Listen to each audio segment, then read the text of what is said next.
blockchain e AI não disputam, né?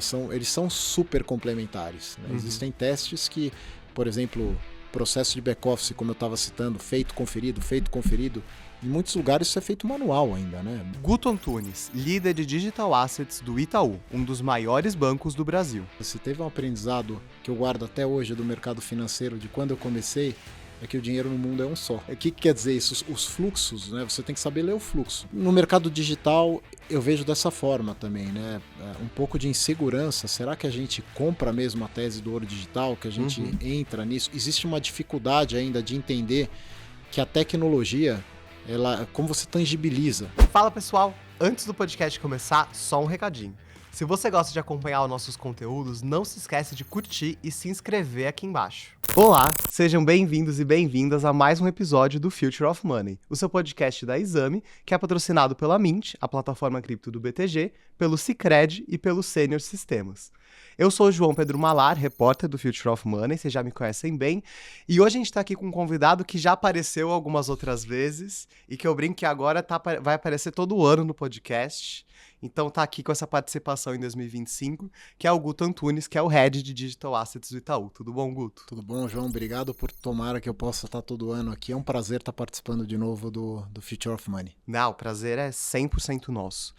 E, Guto, acho que dispensa apresentações, né? Acho que todo mundo que conhece um pouco do mercado cripto aqui do Brasil sabe quem você é, o trabalho que vocês fazem lá no Itaú. E, na verdade, eu queria te perguntar um pouquinho desse balanço, né? Desses últimos anos de muito trabalho que vocês fizeram e que eu acompanhei também. A gente estava comentando antes da gravação, né? Que no final de 2023 vocês lançaram no Ion, né? Essa negociação final agora de 2024 no Super App. Como que tem sido esse balanço e todo esse processo, né? Lá para vocês? João, tem sido bem bacana, principalmente ver a receptividade do nosso cliente, né? Para um tema que antes era considerado um tema geek, que era só quem consegue mexer em DeFi, só quem consegue mexer no profundo, nas profundezas de Web3 consegue comprar cripto ou guardar cripto, né? Sim. A gente teve uma tese lá desde o início que era a seguinte: como a gente simplifica, né, com que o cliente entre, alguém que nunca fez, alguém que queira ter o seu primeiro Bitcoin. Essa era a nossa tese. Não era entrar e fazer o mesmo do que o mercado estava fazendo, o mesmo do que uma exchange faz, o mesmo do que outros pools de DeFi têm feito. A gente queria trazer muito mais gente para o mercado e de uma maneira segura. Esse onboard no mercado, né? E começamos pelo Ion, como você citou, que é o nosso aplicativo de investimentos. Então, o perfil do cliente do Ion, ele é um perfil que já conhece mais investimento, que estuda, que tem toda uma educação financeira diferente, né? Que busca a educação financeira. E a gente queria entrar exatamente por esse canal para entender como a gente poderia melhorar a nossa frente de educação, né? Entender um pouco as dores desse cliente que estavam entrando, né? Era um produto, a gente brinca, era um produto não bancário, em que a gente estava tentando trazer para um mundo de que alguém que usa bancos, né? Mas já estava usando isso fora em aplicativos descentralizados. Sim. Então, a primeira fase no Ion foi super importante para a gente ouvir esse cliente, né? Que trouxe muitos insights para a gente do que a gente poderia melhorar, o que a gente tinha que colocar mais como funcionalidade, qual era a melhor experiência, qual a latência de sistema que esse cliente esperava. E para nossa surpresa, foi um sucesso total, né? No início da jornada, a gente teve uma lista de espera que bateu o recorde do canal ali. Caramba! Então a gente teve que correr também, né? Foi uma boa notícia, temos que correr aqui. É bom, mas é ruim, né? Que tem que dar essa acelerada. A gente fala, putz, vamos que tem cliente pedindo. E a gente sabia que grande parte do nosso cliente, do Super App, já comprava cripto, né? Mas muitos deles nos procuravam e tinham receio em fazer autocustódia ou deixar em custódias não qualificadas, aí muito mais por perfil, né? Total. E que é uma coisa muito difícil também de fazer, né? Para quem não está acostumado, autocustódia, por exemplo, tem os seus desafios, né? Tem seus desafios, tem gente que fala, olha, eu quero experiência aqui, então eu pago por isso, né? Eu prefiro estar seguro de mim mesmo, porque tem gente que fala, eu não quero guardar uma palavra-chave, eu não quero ter isso aqui, eu não quero ter minha chave, né?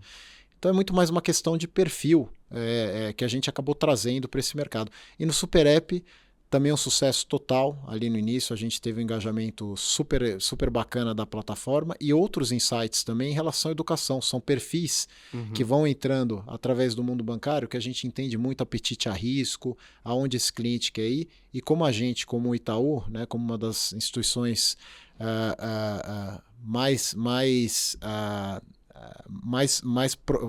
propositivas à inovação hoje, poderia trazer esse novo mundo lá para dentro, sempre dentro do aspecto regulatório, né? Sempre dentro dos preceitos que a gente vinha conversando com o Banco Central e CVM. Total. Já já a gente vai falar um pouquinho de regulação também, mas eu acho que essa jornada, né, que vocês fizeram, ela reflete muito também esse período de, acho que um início ou uma intensificação dessa institucionalização, né, de cripto, de blockchain, de cripto e dos usos dessas tecnologias. Acho que no Brasil a gente está até um pouco mais à frente, né, a gente tem Itaú, Bradesco, BTG, Santander, que estão avançando nessa seara de cripto. Como que você tem visto esse processo e para onde você acha que a gente está indo agora, né, nessa institucionalização?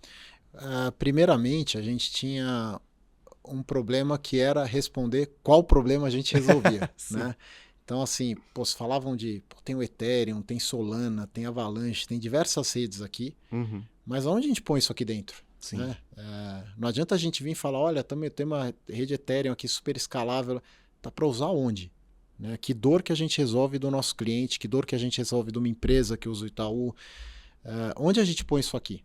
Então, o primeiro foi entender que o blockchain ele resolve sim uma grande questão de settlement dentro das infraestruturas do banco, né? Que é o tal do delivery versus payment. Né? Eu só executo quando você tiver me dado a ordem de forma instantânea. E aí começou-se a estudar isso lá dentro. Né? Então, podemos melhorar uma operação de back-office com isso, de repente? Ser mais eficiente, que de certa forma você elimina intermediários ali, ou faz eles serem mais eficientes para ter um custo mais acessível ao cliente, né? Porque no final você acaba pagando tudo isso dentro do spread bancário. Né?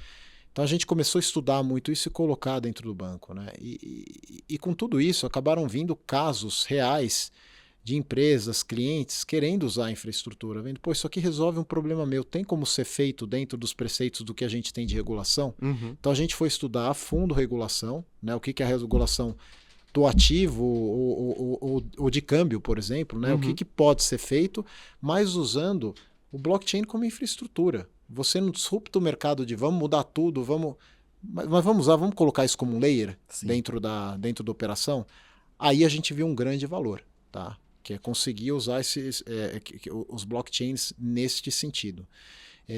No caso digital, mais de experiência, compra, venda, investimento, a gente ainda depende muito da volatilidade do Bitcoin.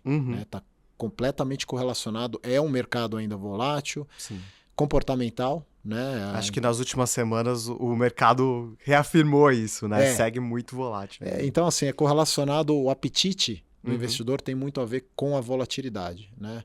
Então ele não resolve um problema real, ele é mais um ativo para o cliente transacionar dentro do nossa suite de produtos. Agora a gente acredita muito no poder do blockchain, tá? Isso a gente viu que é um caminho sem volta e que os bancos de forma geral já têm colocado ali como deixou de ser POCs, né? Testes de conceito, e já começam a virar casos tangíveis dentro da nossa estrutura. Total. E eu ia te perguntar também, porque como você estava falando, quando a gente fala do blockchain, é uma camada que está sendo adicionada, né? E quando a gente pensa em empresas tradicionais, não só em bancos, mas a gente está falando de camadas e camadas de infraestrutura, né? De muitas décadas disso. Como que é essa integração e como evitar que também não fique preso ao silo, né? Que acho que quando a gente fala de transformação digital, é a grande questão. Como que isso sai do silo, né? Chega na organização inteira. Essa é uma ótima pergunta. Pela questão, olhar o on e off-chain, né? Com certeza o maior desafio, porque o mercado todo, até a parte de regulação, ela foi concebida no off-chain.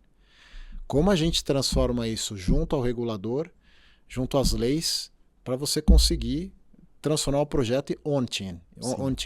Então, num primeiro momento, o blockchain não vai resolver tudo. Você não vai conseguir sair do off-chain e colocar tudo 100% on-chain. Tá? mas já melhora uma parte desse processo, a gente prefere fazer um decoupling ali, né? Tá bom, temos que usar uma parte aqui off-chain? Vamos usar. Mas o quanto a gente já consegue usar on-chain e melhorar esse processo, preparando para esse off-chain entrar nessa infraestrutura mais para frente. Sim. Então, são diversas áreas no banco que podem usar, né? O blockchain pode ser usado para tudo. O que a gente prefere ver no primeiro momento? Casos hoje que potencialmente tenham impacto para o cliente, né, direto, né, seja em custo, seja em rapidez de entrega, né, de infraestrutura, para daí toda a parte de sublegados, que a gente chama, que ainda estão off-chain, que possam interagir no futuro próximo com esse on-chain. Tá? Mas é um processo, de novo, ninguém vai mudar, assim como não vão se mudar as leis do dia para a noite, não vai se mudar os processos on-off-chain, a gente não vai disruptar o mercado de uma hora para outra. Ele já Até porque acho que o mercado nem aguenta, né? Esse grau de disrupção assim, do nada... Não e até o grau de entendimento, né, das pessoas, do cliente. A gente tem um processo de educação e maturação que não vem só de você sentar com o cliente também e falar, olha isso aqui como é bom. O cliente vai falar, não, mas eu não acho bom ainda, eu não entendo. Né? E o processo de educação, como eu falei aqui, é longo e normalmente ele vem também com uma nova geração entrando no sistema financeiro de forma geral, trazendo também essa revitalização de infraestrutura. Quem pede é o cliente. Daqui a pouco essa geração vai vir e vai pedir uma forma diferente da gente usar o blockchain nos produtos que a gente já oferece. E é isso que a gente tem que estar preparado. Antecipando tendências. E estes testes ou esses casos que a gente tem feito já preparam o Itaú para uma nova geração que está se bancarizando. Sim. E eu acho que tem um desafio até também de mão de obra, né? De você conseguir ter uma mão de obra que entenda de blockchain, que saiba trabalhar com blockchain. Eu imagino que deva ser uma dificuldade muito grande, né? Porque aqui no Brasil a gente ainda nem superou direito o desafio de programadores, né? De ter bastante programadores, de ter esse conhecimento. E aí agora entra blockchain também, né? Você tocou num ponto essencial, né? Que é a questão, a gente brinca, né? Tem uma escassez de dev no mercado gigante.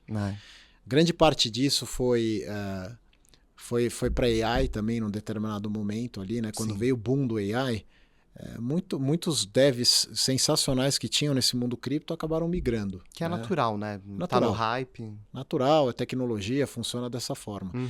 E nós não vimos também no primeiro momento, né? Você teve essa escassez de dev e também teve escassez de bons profissionais do mundo tradicional migrando para cripto também. Todo mundo começou a ver AI como o próximo Eldorado ali, né? Então a gente viveu junto a um bear market duro, né? Que todos saíram machucados ali num determinado momento, com uma escassez gigante de profissionais qualificados para poderem tocar em toda essa tese, né, para pensar fora do quadrado. Botar a mão na massa mesmo. Botar a mão na massa. Mas é algo que a gente já está vendo mudar. Né? Tem muita gente voltando de AI para blockchain ou interligando já. Foi muito bacana essa migração também, que está tendo uma imigração agora, trazendo conhecimento de AI para aplicar junto à blockchain. Que legal. E aí, que foi o que a gente falou, os dois, blockchain e AI não disputam. Né? Eles são super complementares. Né? Existem testes que, por exemplo, processo de back-office, como eu estava citando, feito, conferido, em muitos lugares isso é feito manual ainda. Né? Total. Ou por um sistema que, às vezes, será que ele é tão eficiente? Às vezes era melhor fazer manual, né? Porque talvez você consiga lá entrar num sistema, mudar o sistema, ninguém sabe, né? Os códigos que existem, não no mercado financeiro, mas nas empresas de forma geral aí, né? A gente acredita muito no poder do blockchain também por essa imutabilidade que ele gera, né? Juntando com o poder do AI, conseguindo predizer ali comportamentos e fatos que ele pode apontar ao longo do processo, o blockchain ele entra como esse validador final de toda a cadeia, né? Mas para que isso funcione, a gente precisa ter profissionais mais qualificados. E eles voltaram a vir para o mercado, tá, João? Acho que de 6 meses para cá a gente viu um movimento maior de devs se interessando pelos projetos, pelo avanço. Aqui agora ainda a gente vai falar um pouco, acredito, dos Estados Unidos também, né? Chamou muita atenção. Então, acho que a gente está num bom momento aí para começar a acelerar de novo no sentido cognitivo aí, Uhum. para desenvolver a tecnologia. Total. Vou aproveitar que você me deu esse gancho dos Estados Unidos para fazer uma conexão com esse assunto, né, de institucionalização. Desde que a gente teve a eleição do Trump, ele tem falado muito de stablecoins, né? A administração dele tem falado muito e o mercado também, como consequência. E eu já vi algumas pessoas falando que stablecoins talvez sejam esse killer app, né, de cripto. Qual a sua visão sobre e as expectativas agora de stablecoins nos Estados Unidos e consequência aqui no Brasil, né? Semana passada eu tive no Digital Asset Summit em Nova York, né, e eu fiz questão de ir para olhar todo esse movimento institucional, sentir, né, pós Big Bang do novo governo, como que estava o humor, para qual tendência a gente estava vendo mais as instituições, tanto bancos, gestoras e empresas de segurança nessa nova jornada, agora com apoio governamental. Me chamaram a atenção duas coisas, né? Na verdade, três. Segurança, né? Acho que principalmente pelos últimos casos de hacking que a gente teve, isso ainda preocupa no mercado, por isso que a gente tem visto mais custodiantes qualificados entrando, tendo um cuidado de segregação mesmo em relação à atividade de brokeragem, de uma exchange, de custódia qualificada. Então, essa era uma tendência que agora a gente já vê uma consolidação maior. E se antecipando a regulação, né? Que era uma coisa que talvez fosse ser exigido e já... E lá já fora tá ainda está muito atrás da regulação, né? A gente já está muito avançado aqui, Estados Unidos ainda está começando a engatinhar, vendo o Congresso e Senado como que isso vai ser resolvido, mas chamou bastante atenção. No mundo de stablecoins, 80% a 90% do evento circulou ao redor do tema, tá? Primeiro pelo fato dos Estados Unidos ter um problema recorrente de pagamentos. Lá resolve uma dor real. Né? Falta um Pix, né? Assim, falta um Pix. Falta um Pix. Você ainda recebe o tal do paycheck. É um cheque físico que vai no correio. Que pra gente parece coisa do século retrasado, né? Exatamente. Lá ainda se usa muito correio para se mandar um cheque. Né? Que loucura. Então lá no mercado resolve um problema real. O que isso pode impactar para a gente? Né? A gente fala, mas a gente tem o Pix aqui. Mas você começa a desenvolver um ecossistema de fintechs, bancos, trabalhando em projetos de stablecoin que podem ser replicados para outros projetos, como, por exemplo, pagamentos transfronteiriços. Os bancos não vão ficar só no pagamento peer-to-peer, resolvendo esse problema do cheque que a gente citou aqui. Ele vai começar a resolver outros problemas, outras dores do mercado, vendo a eficiência que você tem do blockchain sob a ótica de liquidação de operação. Que podem ser dores aqui do Brasil, por exemplo, né? Por exemplo, né? A gente já vê casos de dores reais de empresa, com casos em Argentina, por exemplo, né? Como que eu mando dólar de lá, não consigo, qual instrumento eu uso para liquidar dentro da lei, né? Dentro dos preceitos da lei. Em alguns casos, a gente estuda e olha que o blockchain resolve isso, né? E nesse evento, a gente pôde conversar com outros grandes bancos americanos, principalmente, falando que stablecoin antes era uma POC. Né? Que rede vai usar? Ficava muito naquela questão filosófica, pública ou privada, será que é melhor uma ou outra? Mas se for privada, a gente foge do preceito inicial do blockchain. Se discutia muito filosoficamente. Eu participei de diversos grupos ao longo desses últimos 3 anos, que eu falava, gente, a gente tá no Brasil, a gente já está indo na terceira derivada disso, e lá fora se discutia muito, excluindo a Europa, né? A Europa você já tinha um movimento maior, mas Estados Unidos ainda tinha parado no tempo por essa questão regulatória. Total. Agora não. Agora você vê, de fato, os bancos andando rápido, né, tentando ganhar o tempo perdido, e stablecoin parece ser o primeiro caso que eles vão colocar de pé para resolver todo esse cenário que a gente está falando aqui. Então acho que dá para ser bastante otimista com esse segmento, né, de stablecoins. Acho que é um segmento com muito potencial, né, daqui para frente. O potencial depende também da lei, né, de como você adapta toda a estrutura jurídica para esse mundo. Sim. Lembrando aqui que a gente tem regulações cambiais nos países que existem aí há décadas, né? Sim. Aquela questão do on-off-chain. Como que a gente faz para transformar o on-chain de algo que já vinha funcionando, que é necessário. Né? É importante falar assim... Existe por um motivo, né? Exatamente. Não existe porque é burocrático, entendeu? Existe porque já o passado traz aprendizados, né? A gente viu no mundo cripto mesmo que se falava, não precisa, tudo. Cara, a gente teve um problema, alguns problemas, né? Então, a segregação não surgiu do nada, né? Exatamente. Veio de uma necessidade. Exatamente. E a gente vê nesse mundo de stablecoin também essa necessidade de se entender o que está dentro das regulações cambiais de cada país. Mas você acertando essas nuances, entendendo que a stablecoin, ela, através do blockchain, ela é uma infraestrutura, você tem um caso forte aqui para resolver dores que a gente tem há décadas. Sim. De sistemas de liquidação, de pagamentos transfronteiriços, enfim, todo esse escopo. E não à toa, achei muito interessante que acho que os Estados Unidos vão ser o primeiro país a regular primeiro stablecoin e depois o mercado, né, cripto em geral. Me chamou atenção. Me chamou atenção até durante o evento, o presidente americano entrou com um vídeo, ele falou especificamente de novo da stablecoin. Me chamou atenção de novo. Falar de stablecoin, colocar um prazo de até 6 meses de novo, né? Colocar tempo, movimento, porque dá um horizonte para os participantes trabalharem de forma rápida e coordenada. Né? Então, de novo, todo o ecossistema cresce com isso. Né? Não é à toa que a gente está vendo um monte de plataforma de stablecoin, porque existe um statement forte do presidente de uma das maiores potências mundiais, se não a maior, falando que ele vai incentivar o uso de toda essa infraestrutura que se representa através do token, né, da stable ali. Total. Não é mais uma tendência, é uma realidade. E aí, falando ainda sobre esse pós-Trump, né, no mercado cripto, saindo um pouco do mundo das empresas, falando um pouco dos investidores, você acha que teve expectativas talvez exageradas de como seriam esses primeiros meses e de anúncios? Porque eu senti muito quase a expectativa de começo de namoro, sabe? Acho que vai ser ótimo, sensacional, e a realidade às vezes bota um pouco o pé no chão.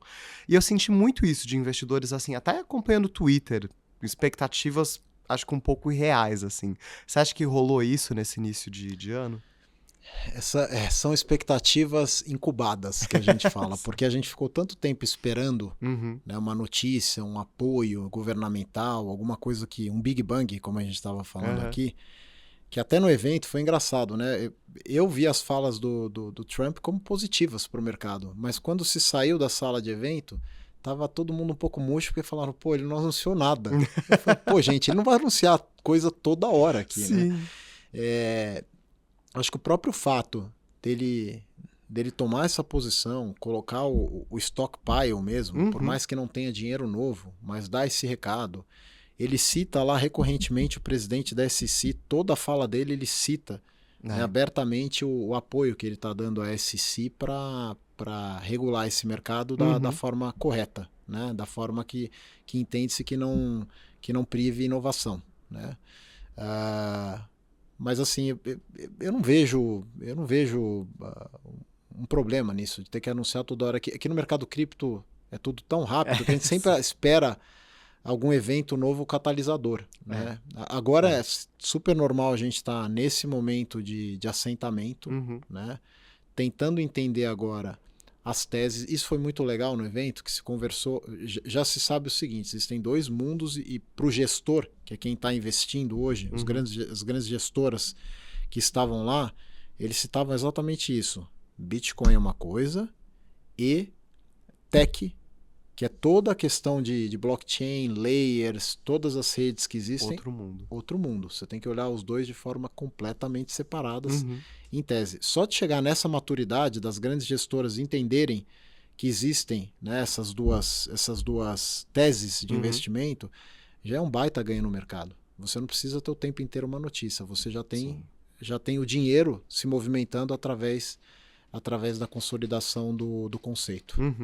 E eu acho que todas as vezes que a gente conversou, acho que todas as vezes eu fiz essa pergunta, eu vou fazer de novo, que é sobre Bitcoin e ouro digital, né? Que acho que é a grande tese por trás do Bitcoin e que parece que tá cada vez mais perto, mas sempre parece que quando aconteceu, não aconteceu. A gente viu, por exemplo, nesse início de ano, o ouro valorizando, mas o Bitcoin caindo, né? Qual que é a sua visão sobre essa tese e o quão próxima dela ou não a gente tá, né, hoje?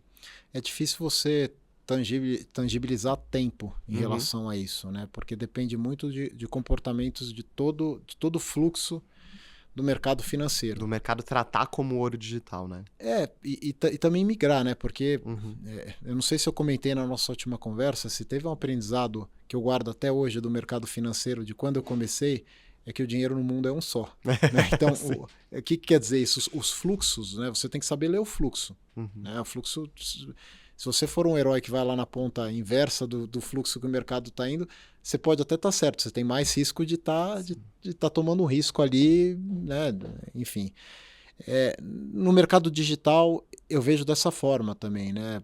Um pouco de insegurança. Será que a gente compra mesmo a tese do ouro digital? Que a gente entra nisso? Existe uma dificuldade ainda de entender que a tecnologia, como você tangibiliza a tecnologia, se ela é propriedade mesmo. Sim. Né? O conceito de propriedade digital para a nossa geração aqui, né, já não é algo tão trivial. Sim, até porque é muito abstrato, né, no fim das contas. Ele já é, por natureza, uma abstração, né? Ele é uma abstração, mas de certa forma, João, quando você tem uma nova geração que já tem objetos digitais e considera aquilo como algo com valor, né? Sim. Eu troco, te mando emoji. Emoji, não, esse emoji é meu, eu que criei. Existe isso. Assim, parece bobo, mas a nova geração já traz Sim, para eles já é algo natural, digital. né? Então, vai ser a primeira geração que a gente vai pegar daqui a 5 anos, 5, 10 anos, né? Que vai ser essa nova entrada dessa geração no mercado, que tangibiliza a propriedade digital. E aí o Bitcoin ele ganha assim como tese do ouro digital. Se você quer guardar algo que é finito, que você tem uma política monetária definida, né? Que é isso que eu gosto muito de falar, mas por que tem o Bitcoin não tem nada por trás? Tem.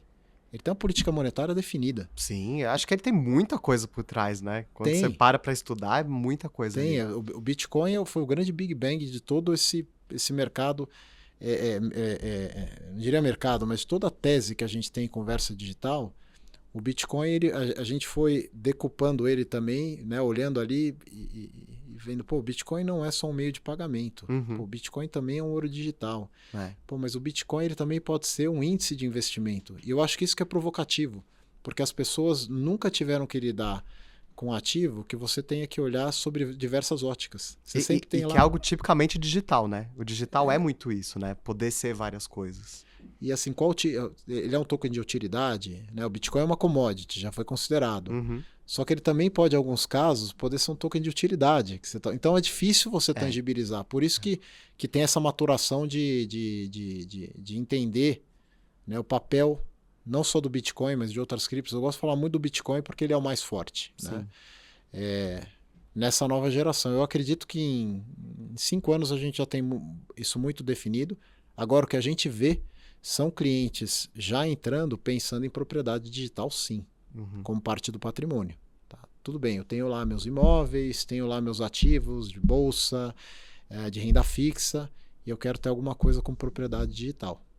Né? Isso a gente vê já como tese, o cliente trazendo e falando isso que é muito legal. Muito legal, muito legal. E aí, trazendo um pouquinho mais para o curto prazo, né? Eu não vou fazer aquela maldade de perguntar projeção de preço, porque todo mundo sempre erra, não tem por que perguntar. Mas eu queria te perguntar um pouquinho das suas expectativas agora para 2025, né? Principalmente porque eu acho que tem esse descompasso. Eu vejo os institucionais, as empresas muito animadas com cripto e o varejo muito pessimista, quase desanimado, assim, né? O que você está esperando para 2025? Os dois pontos, né? Seja institucional, eu acho que vale a gente olhar 2 anos atrás.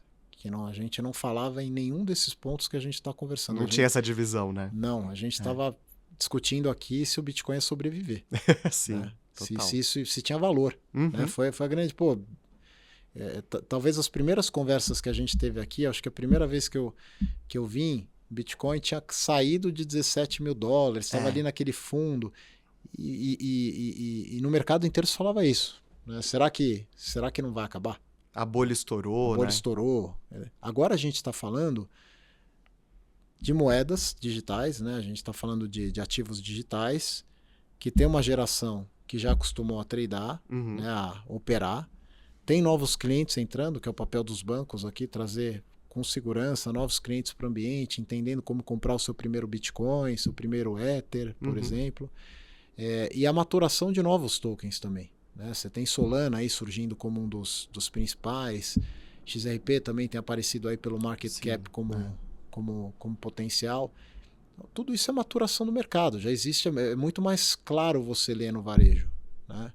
No institucional, essa questão de infraestrutura está aí para ficar. Né? A gente não tem como mudar isso. Então, eu só vejo bons pontos de agora em diante, né? Ainda mais com regulação. Finalizando aqui com regulação, a gente nem falou em regulação. Sim, a gente vai entrar já em regulação. Regulação, a gente tem no Brasil esse escopo avançado. Mundialmente, a gente tem o MiCA na Europa também dando aula, né, para o mundo em relação aos caminhos regulatórios. Agora tem toda essa frente dos Estados Unidos especificamente estudando o tema para andar. Então, assim, eu não vejo... Latam também, a gente tem muita coisa acontecendo. Nós temos visitado pelo Itaú outros reguladores nos perguntando do caminho como banco aqui, né? O que a gente fez, como que a gente viu isso. É um interesse que não aparecia um ano atrás. Só vai com quantidade de eventos aqui, né? A América Latina tá pipocando de coisa também, de cripto, né? Que tinha parado antes, né? Total. Agora a gente já está num cenário completamente diferente. Isso traz o quê? De novo, inovação. Né? Traz novas teses, novas ideias e mais mentes brilhantes aí entrando no mercado para pensar de uma forma diferente. Você acha que tem motivos, então, para ser otimista para esse ano? Com certeza. 2025 e 2026, eu acho que a gente tem 2 anos aí que a gente pode chamar como uma golden era aí dos ativos digitais que a gente tem que aproveitar. Tem muita coisa que a gente tem que trabalhar, mas a tendência agora é muito boa para a gente colocar de fato esse mercado do jeito e da forma certa. Sim. Antes de a gente entrar em regulação, eu queria fazer a pergunta do nosso patrocinador, que é a Mint, a plataforma cripto do BTG, e que é sobre tokenização, mas tokenização para além de stablecoins, né? Porque acho que às vezes a gente até esquece que stablecoins é tokenização, né? Mas para além de stablecoins, pensando em outras classes de ativos, como você acha que está avançando a tokenização e quanto tempo até ela realmente ter um alcance amplo em relação ao consumidor final, né, de produtos de investimento tokenizados? Acho que o primeiro ponto da tokenização é entender qual rede que a gente vai usar. Né? Sim. E aí, de forma geral, para mercado de capitais, o que a gente consegue fazer que é escalável, seguro, com nível de privacidade condizente, para que a gente consiga pegar os ativos que hoje são transacionados dentro de uma infraestrutura legado de décadas atrás e traga para um ambiente que você tenha as liquidações instantâneas, com menos intermediários e consiga, e programabilidade, que é importante aqui. Dá para fazer bastante coisa, né, com programabilidade. Dá para fazer bastante coisa. Eu gosto de dar um exemplo simples, bobo, mas que tangibiliza. Né? Você, por exemplo, ter um ativo como uma debenture tokenizada, em que você está no banco X com essa aplicação e quer mandar para o banco, ela vai vencer e você não quer ter a dor de cabeça de você vai, quando vencer, mandar para outro banco e transforma em fiat, em dinheiro, aí tem que transformar de novo, comprar moeda digital para mandar porque o outro ativo é tokenizado. Você vai ter o que a gente chamou de Web 2, o aplicativo, para entrar e como você paga um boleto, colocar lá, quando o meu ativo vencer aqui, eu quero que ele seja transferido para outra corretora e que compre um CDB tokenizado, por exemplo. Né? Eu acho que a tokenização ela traz muito essa questão do dinheiro inteligente, da programabilidade, que é uma coisa que ainda falta no mercado. Acho que a gente tem o Pix aí como grande liquidação instantânea de pagamento, mas dentro dos ativos tradicionais a gente ainda não tem uma forma tão eficiente para liquidar no mercado primário e secundário, e é isso que está sendo estudado. Já existem alguns projetos no mercado, né, que olharam isso desde o início. Passamos pelo Drex aqui também, que continua nos guiando nesse caminho. E existe também outras conversas de uma rede de capital markets para apoiar o Drex também, para que esse mercado de tokenização ganhe tração, com o Drex sendo esse instrumento de liquidação. Sim. E que a gente ganhe, que tracione. Então a gente também nunca teve num momento tão bom para trazer mais participantes, que o mercado está engajado Uhum. a entender isso, para que a gente comece a ter os casos de uso para os clientes. Tá? E eu acho que 25 e 26 a gente vai para um nível de tokenização e te deixa de ter aquela tokenização de vamos tokenizar imóvel, vamos tokenizar pontuais, né? Aqueles testes, os né? testes, Assim, os testes para ter de fato produto que resolva uma dor do cliente na questão de programabilidade, por exemplo. Super legal. E aí, entrando em regulação, que eu acho que tem tudo a ver com essa conversa também, né? Essa regulação de cripto. Como a gente estava falando, o Brasil ele está bem mais avançado que os Estados Unidos, por exemplo. E a gente está agora nessas fases de consultas públicas, com a expectativa de terminar o ano já com pelo menos a regulação de VASPs já direitinha definida. O que vocês estão esperando do lado do Itaú? Até agora teve alguma surpresa ou não? Como que está o processo? Não, surpreendeu de novo a velocidade do regulador em tocar temas sensíveis, né, para o mercado. Por exemplo, stablecoins. A gente teve uma consulta pública especificamente voltada para as stablecoins. Né? Isso também era inimaginável. A gente falava 2 anos atrás de ter uma lei para ativos virtuais. Né? O que seriam os ativos virtuais, a natureza disso. Então, quando você já começa a ter uma natureza mais definida para alguns pontos, você começa a ter um bem comum. Em qual licença você vai precisar ter para dar essa segurança, né, para quem é uma PSAV, que a gente chama aqui, né, uma provedora de serviço virtual, e quem vai ser custodiante, quem vai ter as responsabilidades, né, de execução dentro desse mercado. A gente não tem como falar que a gente está muito avançado. Está muito avançado, as consultas públicas andaram de uma forma super fluidas, terminaram agora dia 28 de fevereiro. A gente tem uma expectativa grande agora de ter os próximos passos e a gente acredita sim que até o final do ano aí a gente tenha tudo mais definido aí e é mais um passo para o mercado crescer. É a parte que tem gente ainda que está esperando. Eu estou pagando para ver, eu quero ver lá a lei escrita, bonitinha, com infralegal pronto para entrar nesse mercado. Tá duvidando até o último minuto, né? Eu acho que não é nem duvidando, é que ainda existe esse desconhecimento, então é mais fácil você ter o conhecimento através do bem comum que é a lei. Né? Então, tendo a lei, fica muito mais fácil para quem... não, porque, vamos por assim, o Itaú, os outros bancos, a gente tomou o preceito de testar muita coisa. Sim. Né? A gente foi testando, aprendendo, erramos, aprendemos, fomos de novo. Quem é novo nesse mercado, às vezes fala, não posso errar muito. Entendeu? Não posso me dar esse luxo. Né? Não posso me dar esse luxo, eu não tenho recurso agora, quero tá mais certeiro. A lei ajuda nisso. Então, acredito que assim que a gente tiver 100% desse processo finalizado, a gente vai ver de novo mais gente entrando nesse mercado, mais instituições entrando dentro do ambiente, e essas são as perspectivas também positivas, que me levam a ser positivos no mercado em 25 e 26 agora. Perfeito. E aí, entrando em Drex, nesse último bloco do nosso podcast, acho que, de novo, Drex foi um tema que todas as nossas conversas a gente falou sobre, né, do Drex, mas eu, pessoalmente, acompanhando desde o início, eu sou da opinião de que, novamente, tinha uma falta de alinhamento de expectativas, assim. Acho que muita gente achou que a gente ia chegar no final do ano passado, metade desse já com o Drex lançado e funcionando. E é um projeto muito complexo, né? É muita coisa envolvida. E acho que quando o Banco Central fez aquela virada de falar, olha, o Drex não é só CBDC, é uma infraestrutura pública digital, nova infraestrutura do setor financeiro, ou seja, é muito grande, né?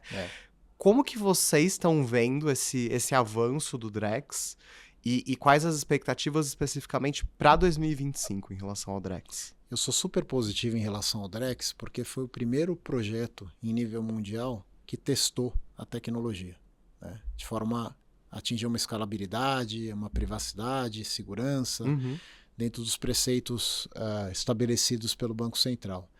E o que eu acho bacana e as pessoas esquecem é que é tecnologia. Né? E tecnologia, qualquer processo de tecnologia é igual você levantar um foguete.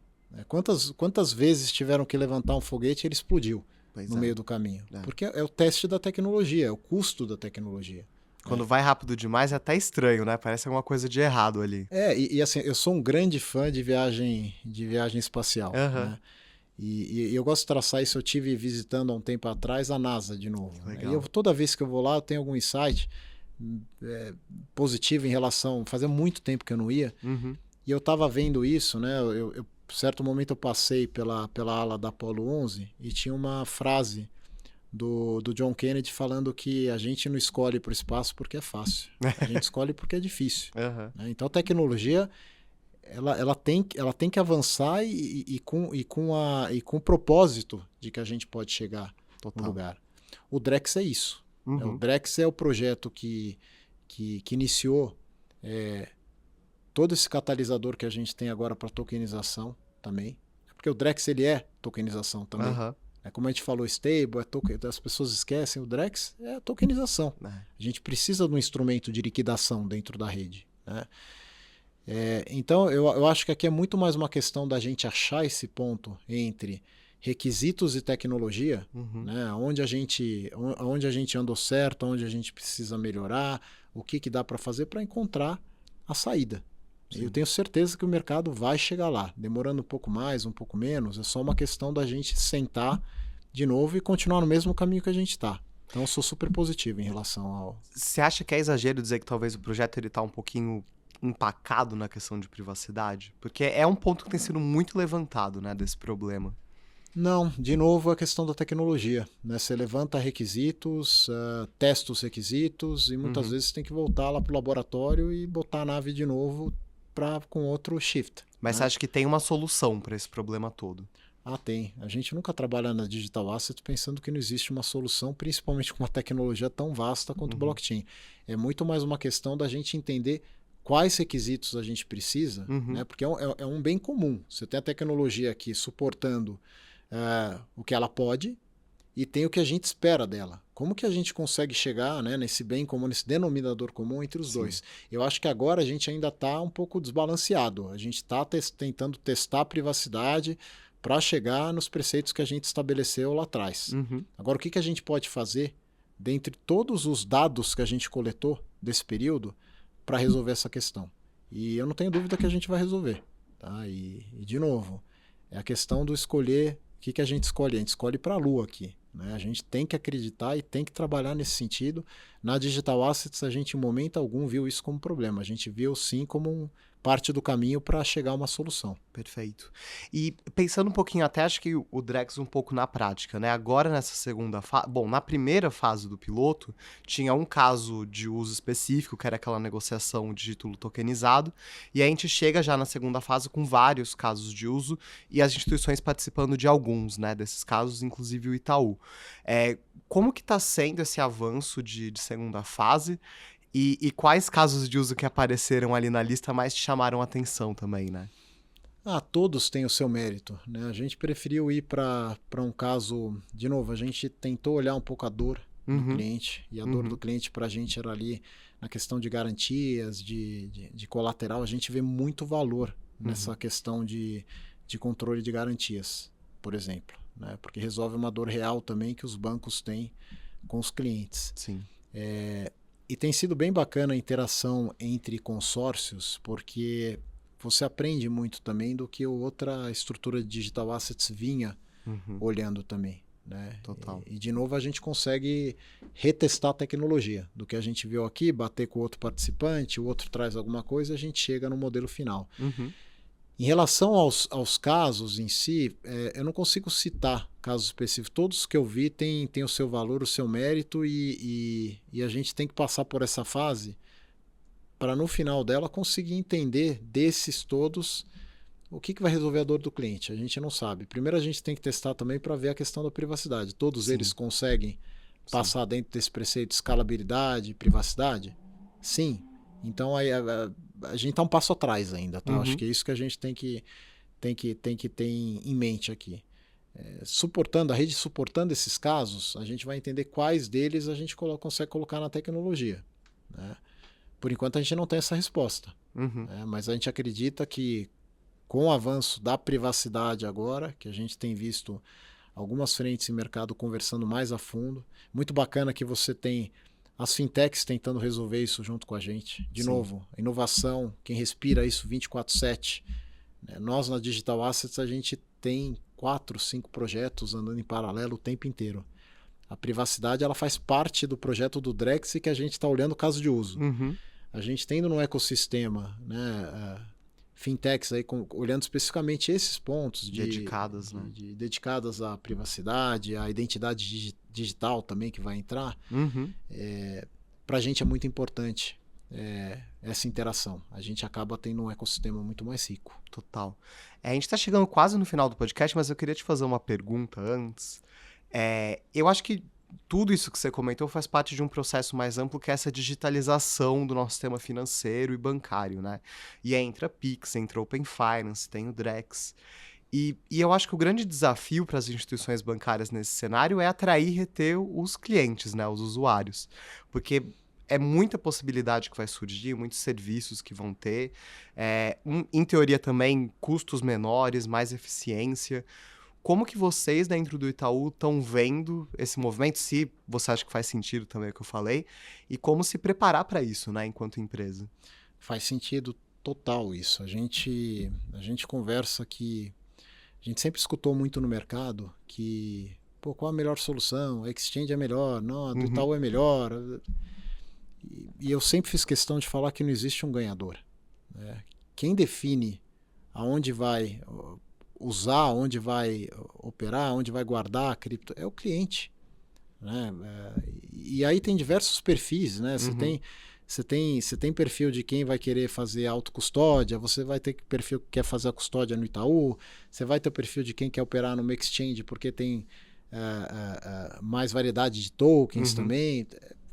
Quem define é o cliente. Então, eu não acredito nessa guerra de produto, né? Para mim, o produto tem muita relação de você olhar o seu cliente, quem está lá dentro, o carinho do que ele quer, né? Ele já está no ecossistema. É o que a gente escuta dentro do cliente do Itaú. Eu gosto do Itaú, eu estou no Itaú desde sempre. Como que eu consigo ter um produto que me atenda aqui? Então a gente olha isso. Difícil, assim, a gente nos perde olhando concorrência, o que o outro tem, que a gente precisa fazer, porque eu não estou atendendo o cliente, eu estou atendendo a concorrência, né? Estou atendendo algo que não é tangível, né? Então a gente olha muito, a gente conversa demais com o cliente, a gente ouve demais o que a gente tem para melhorar, né? E a gente tem feito cada passo desse da plataforma que a gente falou aqui, foi um feedback que a gente teve do nosso cliente do que a gente poderia melhorar ou ter alguma coisa adicional. Então, eu acredito muito nisso, né? O mercado se adaptando a mais gente entrando, né? Com perfis diferenciados e que vão usar a solução de acordo com o seu perfil. Perfeito. E aí eu queria finalizar com uma pergunta um pouco mais hipotética, mas assim, chegamos em um momento em que o Drex tá pronto, dá para ir para o mercado, vamos soltar. Como você acha que vai ser esse processo de incorporação, né, do Drex nos bancos e chegar a isso até o consumidor final? Você acha que é uma coisa que talvez vá acontecer aos poucos ou de uma vez? Quais as expectativas? Não, aos poucos. Tem um processo de aprendizado do mercado inteiro, né? On, off-chain, como se migra, como se comporta, qual a quantidade de transações que a gente vai ter ao longo do tempo, se precisa melhorar a solução ao longo do caminho também, né? Eu acredito muito em fases, né? A gente vai acabar faseando quais produtos vão entrar no primeiro momento. Acredito que são os de menor complexidade, né? Para também não envolver, né, 50 áreas de uma instituição, parar todo mundo para ver. Ninguém gosta, né, quando acontece isso. Muito investimento e você tem que parar outros projetos também para ver isso. Sim. Então a gente se acredita em faseamento, escalabilidade controlada e com casos de uso mais simples para que a gente consiga também ter o processo educacional do cliente entender como ele pode usar isso. Tá? Acho que vai ter muito esse processo, né? Vai. Talvez não necessariamente explicar o que é, mas como que funciona, qual a vantagem, né? Qual a vantagem, se isso gera um custo mais interessante para o cliente, que tenho certeza que essa questão aparece, e também de segurança, que o cliente vai falar é mais seguro, não é? Como que funciona? Sempre tem essa questão. O Pix, quando apareceu, foi isso. Tinha gente que falava, eu não, vou colocar aí minha chave, de repente meu dinheiro se perde aí nessa transação. De repente começaram a usar, né? Explodiu o volume de transação. Hoje vira o verbo, né? Faz um Pix. Então a gente espera que a gente chegue nesse ponto, não de faz um Drex, porque o Drex ele é isso mesmo, mas use essa infraestrutura. E o grande sucesso que eu vejo nisso tudo, João, acho que a gente já conversou um pouco disso, é que a gente não veja o Drex. Uhum. Que o dia que a gente não precisar falar do Drex, que o Drex estiver embedado na solução dos bancos, dos participantes que forem usar a rede, a gente teve um sucesso total. Uhum. Tá? De novo, melhor forma de colocar um cliente, né, colocar mais gente nesse mercado é simplificando, é trazendo isso para o dia a dia, e o cliente, ao longo do aprendizado deles, você vai colocando mais features, melhorando a jornada, mas não dá para você forçar o cliente a fazer uma coisa que ele não está acostumado, que ele vai sair correndo. Então, Com certeza. a gente parte desse preceito. Perfeito. Guto, queria agradecer demais a Eu conversa. que agradeço, João. Você sabe que aqui as portas estão sempre abertas. Quando quiser voltar, estamos aqui. É um prazer e obrigado por todo mundo que está assistindo. Imagina, a gente que agradece. E queria agradecer também você que acompanhou a gente até agora. Vocês já sabem, toda semana tem um episódio novo do podcast. Acompanhem a gente aqui YouTube, Spotify, lá no nosso site, né, na Exame. E lembrando que esse episódio é patrocinado pela Sicredi, pela Senior Sistemas e pela Mint, a plataforma cripto do BTG. Até a próxima!